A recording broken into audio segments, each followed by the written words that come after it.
ድሮስ እኔ ምን ብዬ ነበር? እርግጠኛ ነኝ ከማፊያዎቹ አንዱ ሰው ነው የሚሆነው። እስኪ እባክሽ ተረጋጊ ሉላ።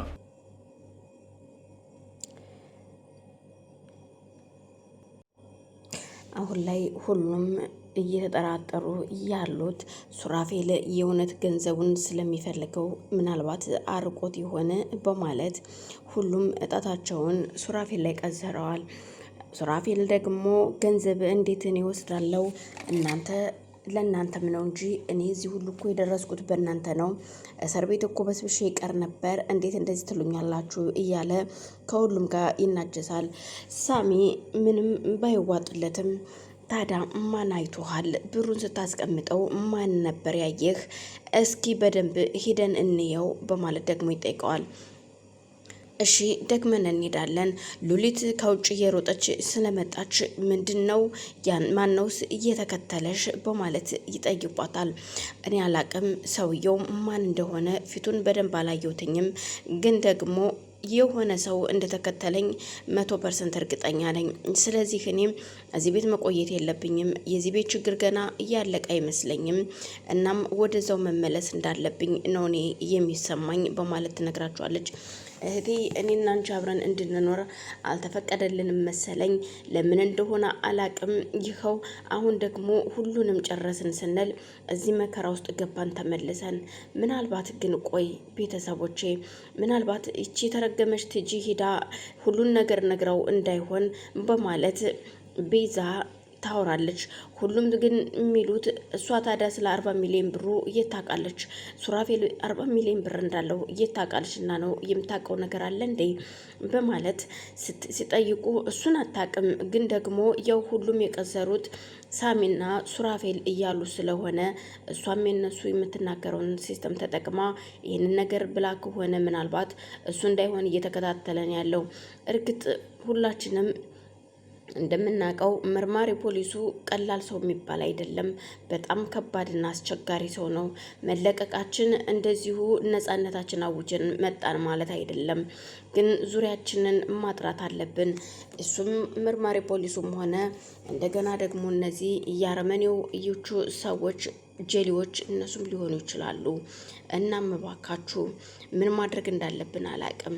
ለማንኛውም አሁን የገንዘቡ መጥፋት ምንም ችግር የለም፣ ቀስ ብለን እንደርስበታለን። ሱራፌል ልጁን የቀሰረው ቤዛ ላይ ነው።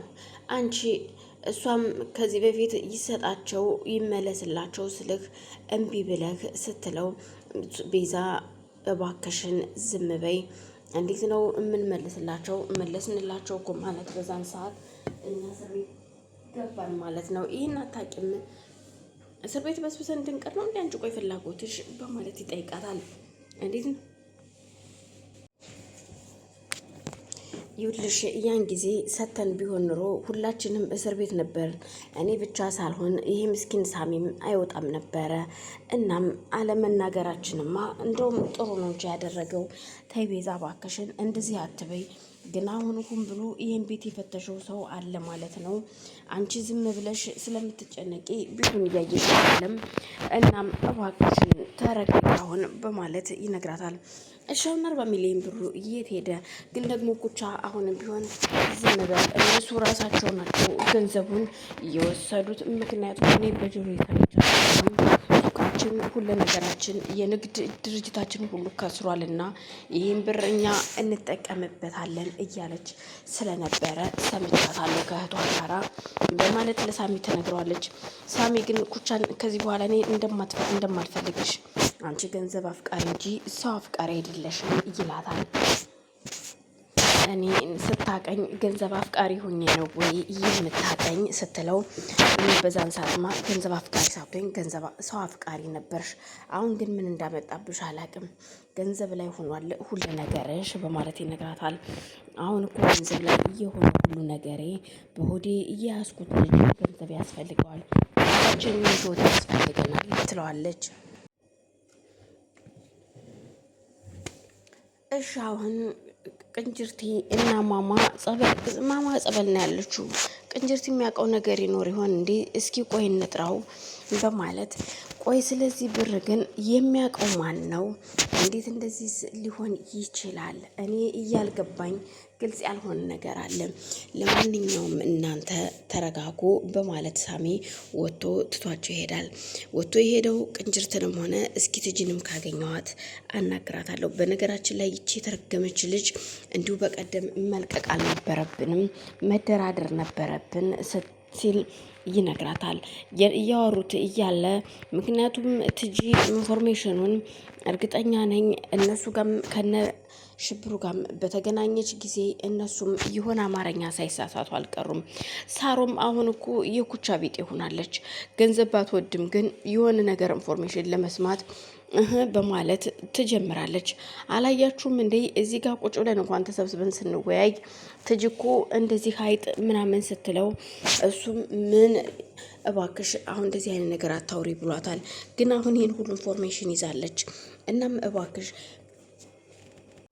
መርማሪ ፖሊሱ ከእህቱ ጋራ በመሄድ ሲያወራ እባክሽ እህቴ ይች ልጅ መታከም አለባትና የኔ ቤትና መኪና መሸጥ አለበት፣ ምንም ቢሆን ለሚስቴ እንዳትነግሪያት ይላታል። ሚስቴንና ትዳሬን አልጠላሁም እፈልገዋለሁ ቢላትም እህት ግን በፍጹም በእኛ የተነሳ ትዳርህን ማጣት የለብህም፣ እሷም እህቴ ስላልሆነች የወንድሜ ሚስት ስለሆነች እንድትጎዳም አልፈልግም በማለት የወንድሟን ሚስት ትደውልና በአስቸኳይ እንደምትፈልጋት ትነግራታለች።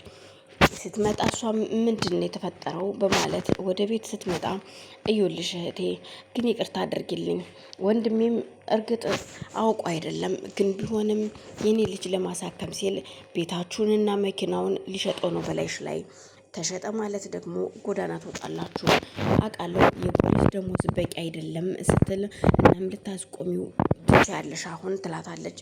ሚስቱም ስልክ ደውላ እንደምታገኘው ስትነግረው የህጋዊ ሚስትህ ነኝና